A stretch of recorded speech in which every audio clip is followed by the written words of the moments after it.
Hello welcome back to Ashar CMA Malayalam. അപ്പം നമ്മൾ ഈ ഒരു വീഡിയോയിൽ CMA ഇൻ്റർ സെക്കൻഡ് ഗ്രൂപ്പിലെ പേപ്പർ 11 ഇൻഡയറക്റ്റ് ടാക്സേഷൻ്റെ study note 3 and 4 time value and place of supply under GST and ITC input tax ക്രെഡിറ്റിലെ MCQs ആണ് ഡിസ്കസ് ചെയ്യാൻ പോകുന്നത്. ഈ MCQs നമ്മുടെ ഇൻസ്റ്റിറ്റ്യൂട്ടിൻ്റെ സൈറ്റിലെ വർക്ക് ബുക്കിലെ അതേ MCQs തന്നെയാണ് നമ്മൾ ഇവിടെ ഡിസ്കസ് ചെയ്യുന്നത്. ഇതിന് മുന്നേയുള്ള വീഡിയോയിൽ സ്റ്റഡി നോട്ട് 1 and 2 MCQs നമ്മൾ ഡിസ്കസ് ചെയ്തിട്ടുണ്ടായിരുന്നു. അത് കാണാത്തവർക്കായിട്ട് അതിൻ്റെ ലിങ്ക് നമ്മൾ ഡിസ്ക്രിപ്ഷൻ ബോക്സിൽ പ്രൊവൈഡ് ചെയ്യുന്നുണ്ട്. പിന്നെ ഈ MCQൻ്റെ വീഡിയോ നിങ്ങൾക്ക് യൂസ്ഫുൾ ആയിട്ട് തോന്നുന്നുണ്ടെങ്കിൽ നമ്മളെ കമൻറ്റ് ബോക്സിലൂടെ അറിയിക്കുക. ഓക്കെ, അപ്പോൾ നമുക്ക് നേരെ വീഡിയോയിലേക്ക് പോവാം. അപ്പം നമുക്ക് time value and place of supply under GST and ITC ഒരു ഇമ്പോർട്ടൻറ്റ് ടോപ്പിക്കാണ്. കാരണം 2 സ്റ്റഡി നോട്ടിൽ നിന്നും പഠിക്കാനായിട്ട് ഒത്തിരി ഉണ്ട്. അതുപോലെ സ്റ്റഡി നോട്ട് 2 ഒരു ലെങ്തി പോർഷനാണ്. അതും അത്യാവശ്യം നല്ലപോലെ പഠിക്കാനുണ്ട്. അതിൽ നിന്നെല്ലാം നമുക്ക് ചോദ്യങ്ങൾ വരുന്നതാണ്. പിന്നെ ടൈമും വാല്യൂയും പ്ലേസിൽ നിന്നും പ്രോബ്ലം വൈസും വരാറുണ്ട്. അതുപോലെ തന്നെ MCQസിൽ നിന്നും ഇഷ്ടംപോലെ ചോദ്യങ്ങൾ ചോദിക്കാറുണ്ട്. പിന്നെ ITCയിൽ കുറേ ഡ്യൂ ഡേറ്റും കാര്യങ്ങളും ഒക്കെ നമുക്ക് തന്നിട്ടുണ്ട്.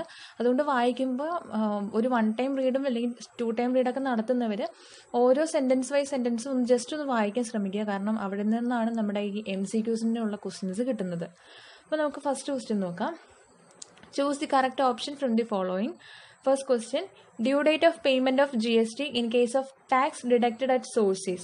അതായത് TDSൻ്റെ ഡ്യൂ ഡേറ്റ് ഓഫ് പേയ്മെൻ്റ് ആണ് നമ്മളോട് ചോദിച്ചിരിക്കുന്നത്.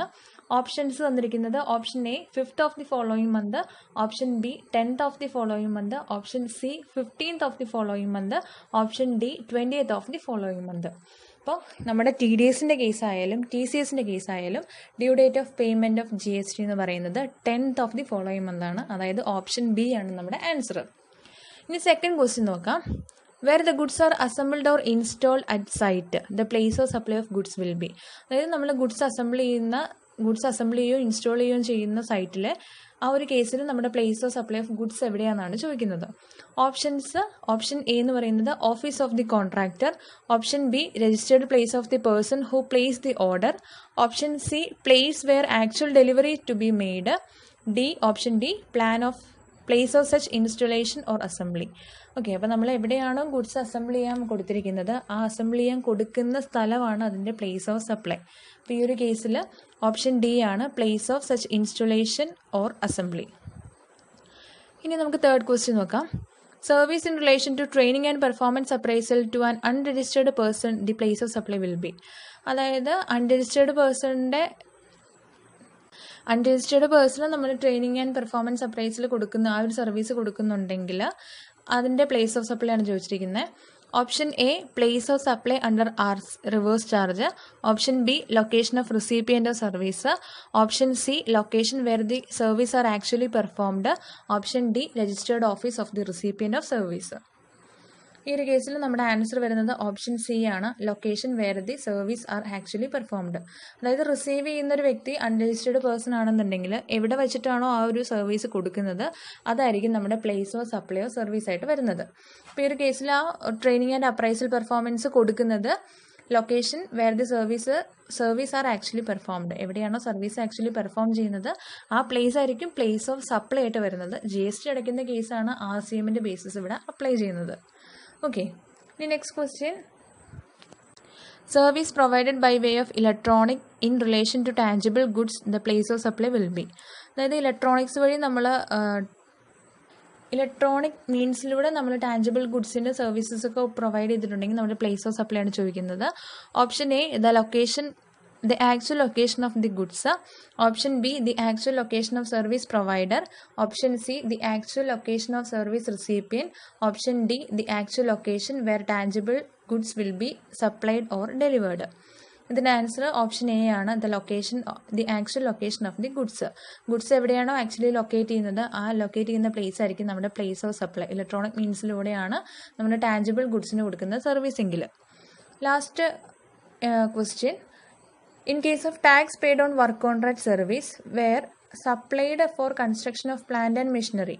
അതായത് നമ്മൾ വർക്ക് കോൺട്രാക്ട് സർവീസിന് വേണ്ടി ടാക്സ് കൊടുത്തു, അത് പ്ലാന്റ് ആൻഡ് മെഷീനറി കൺസ്ട്രക്ഷന് വേണ്ടിയിട്ടാണെന്നുണ്ടെങ്കിൽ option A ITC can be availed, option B ITC cannot be availed, option C ITC can be available if the supply is more than rupees 1.5 crore, option D ITC can be available only on the hands of recipient.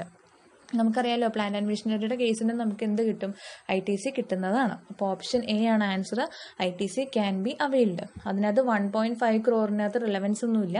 Plant and machinery ആണെന്നുണ്ടെങ്കിൽ നമുക്ക് അതിന് ITC claim ചെയ്യാനായിട്ട് സാധിക്കും. ഇനി നമുക്ക് അടുത്തത് match the following ആണ് പഠിക്കാനുള്ളത്. മാച്ച് ദി ഫോളോയിങ് നമുക്ക് കോളം എയും കോളം ബിയും പ്രൊവൈഡ് ചെയ്തിട്ടുണ്ട്. അപ്പോൾ കോളം എയുടെ പർട്ടിക്കുലർ ആൻസർ തന്നെ നമ്മൾ നേരെ പറയുക കേട്ടോ.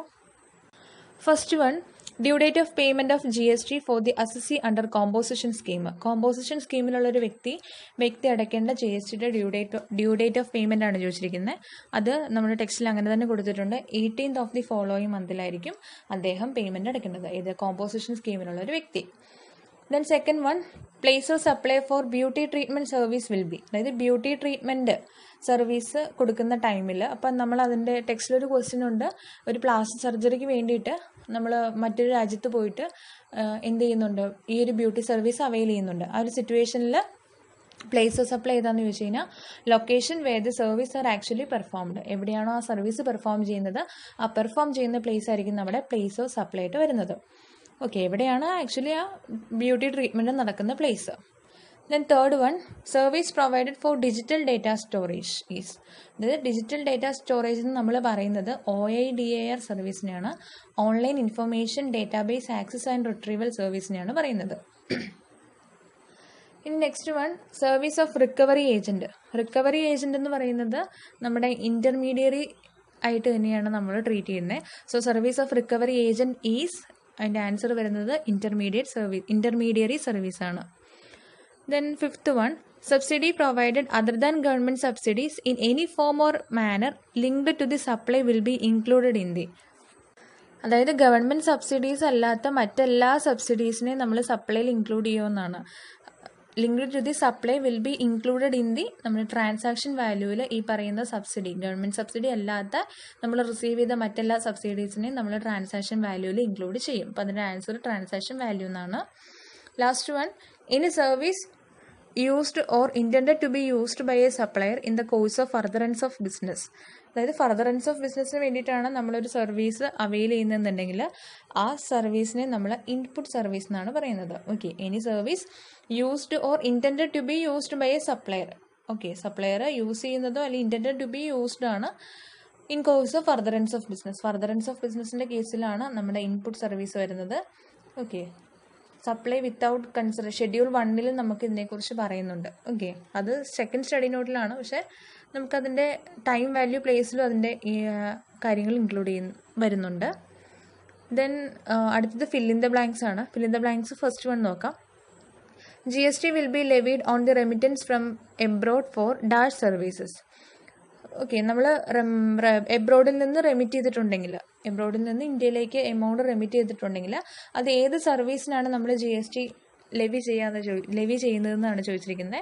സാധാരണ നമ്മൾ ഇൻ്റർമീഡിയറി സർവീസസിനാണ് അത്. എബ്രോഡിൽ ഇപ്പോൾ ഇവിടെ ഇരിക്കുന്ന ഒരു വ്യക്തി എബ്രോഡിലുള്ള ഒരു വ്യക്തിക്ക് ഇൻ്റർമീഡിയറി സർവീസ് പ്രൊവൈഡ് ചെയ്തു. അപ്പോൾ എബ്രോഡിലുള്ള വ്യക്തിയുടെ കയ്യിൽ നിന്ന് അതിൻ്റെ ഒരു ഫീ ആയിട്ട് നമ്മുടെ ഇന്ത്യയിലുള്ള ഇൻ്റർമീഡിയറി അതിൻ്റെ എമൗണ്ട് ക്ലെയിം ചെയ്തിട്ടുണ്ടെങ്കിൽ ഇന്ത്യയിൽ ക്ലെയിം ചെയ്യുന്നത് കൊണ്ടും ആ ഇൻ്റർമീഡിയറി ടാക്സ് അടയ്ക്കണം. ഇൻ്റർമീഡിയറി GST പേ ചെയ്യേണ്ടതാണ്. ഓക്കെ, അപ്പോൾ GST will be levied on remittance from abroad for intermediary services.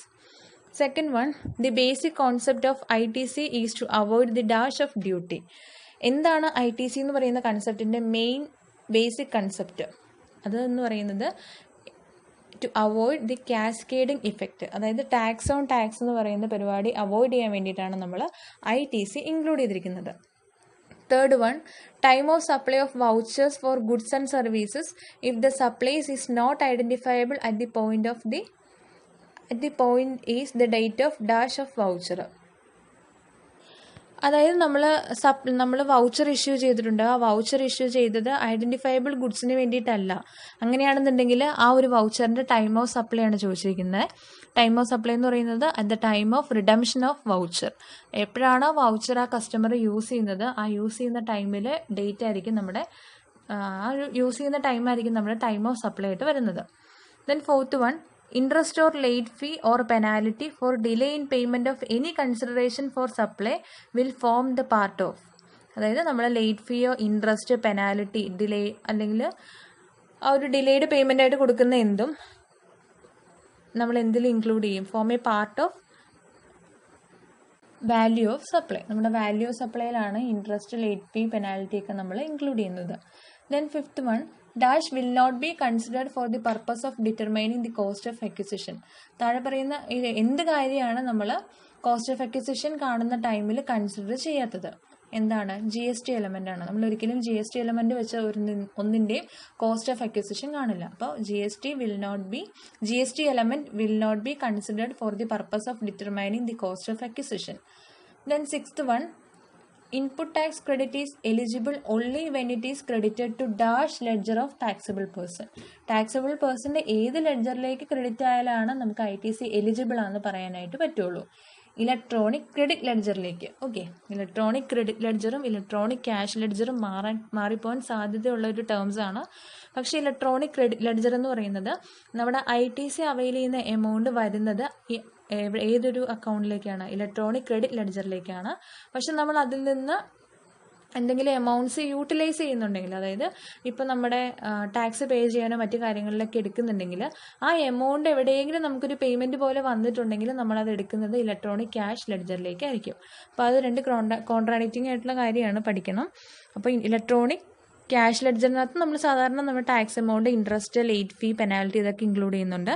Electronic credit ലെഡ്ജറിനകത്ത് നോർമലി നമ്മൾ ITCയുടെ എമൗണ്ട് ക്രെഡിറ്റ് ആവുന്ന ലെഡ്ജറാണ് ഇലക്ട്രോണിക് ക്രെഡിറ്റ് ലെഡ്ജർ. ഇനി seventh one, motor vehicles and other conveyances used for the transportation of passengers are dash for ITC. അതായത് transportation of പാസഞ്ചേഴ്സിന് വേണ്ടി നമ്മൾ ഏതെങ്കിലും മോട്ടോർ വെഹിക്കിളോ മറ്റ് കൺവെയൻസോ യൂസ് ചെയ്ത് കഴിഞ്ഞാൽ അത് എലിജിബിൾ ഫോർ ITC ആണോ എന്നാണ് ചോദ്യം. അതായത് ഡാഷ് ഫോർ ITC എന്നാണ് ചോദിച്ചിരിക്കുന്നത്. It is eligible for ITC. Okay, furtherance of ബിസിനസ്സിലാണെന്നുണ്ടെങ്കിൽ നമുക്ക് അതിന് ITC ക്ലെയിം ചെയ്യാൻ സാധിക്കും. അപ്പോൾ ട്രാൻസ്പോർട്ടേഷൻ നടത്തുന്നത് ഫർദർ കാര്യങ്ങൾക്ക് വേണ്ടിയിട്ടാണല്ലോ, അതുകൊണ്ട് നമുക്കത് എലിജിബിൾ ഫോർ ITC ആണ്. Then last one, non-taxable supply means supply of any goods or services or both which is not leviable to tax under dash or dash. അതായത് non taxable supply എന്ന് പറഞ്ഞു കഴിഞ്ഞാൽ supply of any goods or services or both which is not leviable to tax. ഏതൊക്കെ കാര്യങ്ങൾ പ്രകാരമാണ് ഈ non taxable supplies എന്ന് പറയുന്നത് നോട്ട് ലെവിയബിൾ ടു ടാക്സ് ആവുന്നത്? ഏതൊക്കെ കേസസിലാണ്? Under CGST act or IGST act. അപ്പോൾ non taxable supply means supply of any goods or services or both which is not leviable to tax under CGST act or IGST act. Okay, ഇത്രയാണ് നമ്മുടെ fill in the blanks വരുന്നത്. And next one, state whether the following statements are true or false. True or false എന്നും പറയുന്ന പോലെ തന്നെ നമ്മൾ ശ്രദ്ധിച്ച് വായിക്കണം. 1-2 ടൈം റീഡ് ചെയ്താലും കുഴപ്പമില്ല. കാരണം നമ്മൾ ചിലപ്പോൾ അതൊന്നും കണ്ടില്ലെന്ന് വരും, അതിൻ്റെ മെയിൻ പോയിന്റ്സ് ചിലപ്പോൾ ആക്ച്വലി ഫോൾസ് ആയിരിക്കും, പക്ഷെ നമ്മൾ ആ ഒരൊറ്റ റീഡിങ്ങിൽ ചിലപ്പോൾ അത് ട്രൂ ആയിട്ട് എഴുതാം. അതുകൊണ്ട് നല്ലപോലെ വായിക്കണം. ഫസ്റ്റ് വൺ നോക്കാം. Return journey will be treated as a separate journey even if right of passage for onward and return journey is issued at the same time.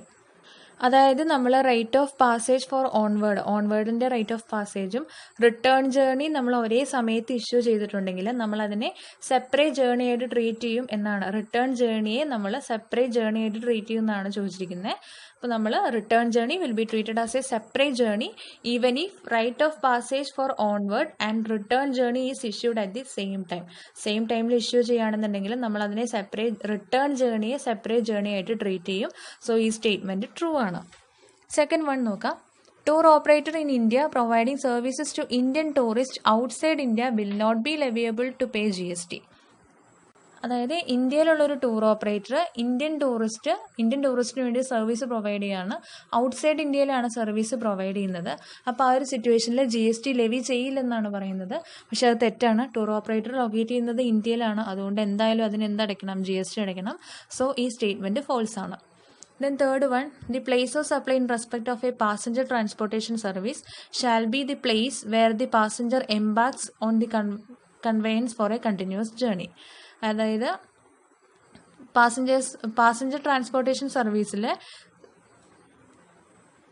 Place of supply എന്ന് പറയുന്നത് where the passenger എംബാർക്സ്, അതായത് എവിടെയാണോ passenger എംബാർക്ക് ചെയ്യുന്നത്, which means എവിടെയാണോ ആ conveyance start ചെയ്യുന്നത്, ആ start ചെയ്യുന്ന പ്ലേസാണ് പ്ലേസ് ഓഫ് സപ്ലൈ എന്നാണ് പറയുന്നത്.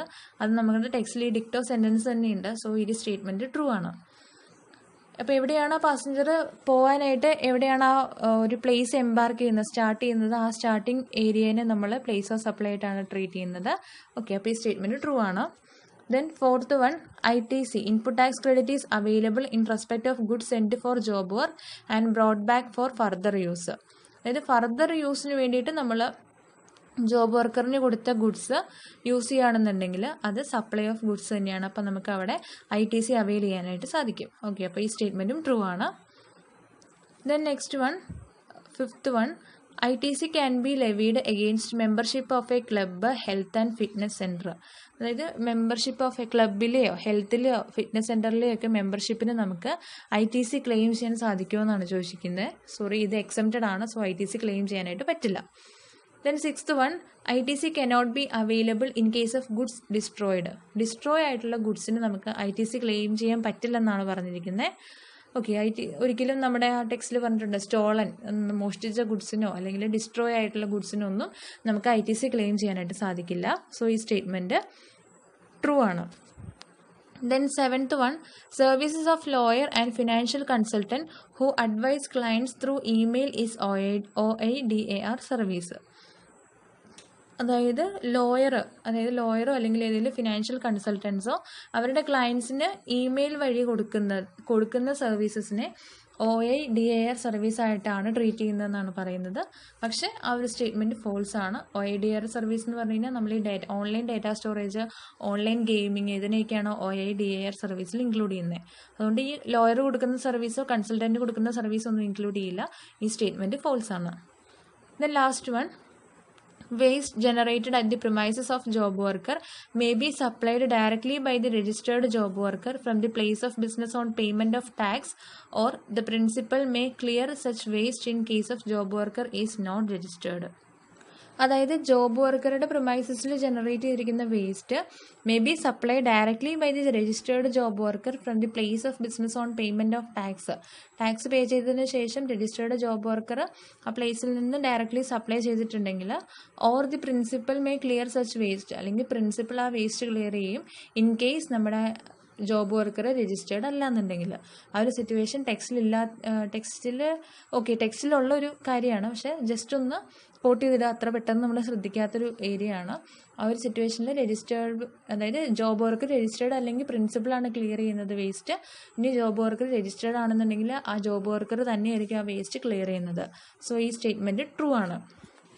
ഓക്കെ, ഇത്രയാണ് നമ്മുടെ സ്റ്റഡി നോട്ട് 3 and 4 MCQs. ഈ MCQs നിങ്ങൾക്ക് യൂസ്ഫുൾ ആയെന്നുണ്ടെങ്കിൽ നിങ്ങളത് തീർച്ചയായിട്ടും നിങ്ങൾ അറിയിക്കണം. Okay, thank you.